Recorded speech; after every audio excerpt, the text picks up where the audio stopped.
les quiero proponer que para 2015 nos pongamos un nuevo reto. Un reto en el que esperamos que sean ustedes quienes nos propongan las medidas concretas, las políticas públicas, los cambios en regulación que permitan acercarnos a esa meta. El reto que queremos proponerles es cómo aumentar el contenido nacional, la participación de proveedores mexicanos en la cadena de valor que ustedes encabezan.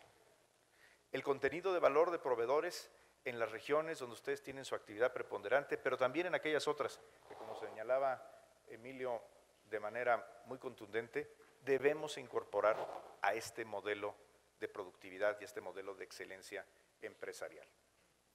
Podemos hacer muchas cosas si las hacemos juntos.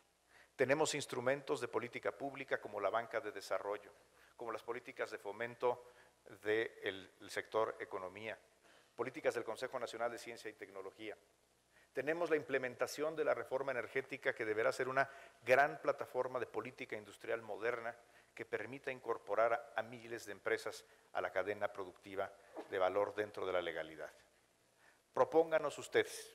Ustedes conocen sus mercados, ustedes conocen mucho mejor la realidad económica en la que viven que nosotros los burócratas.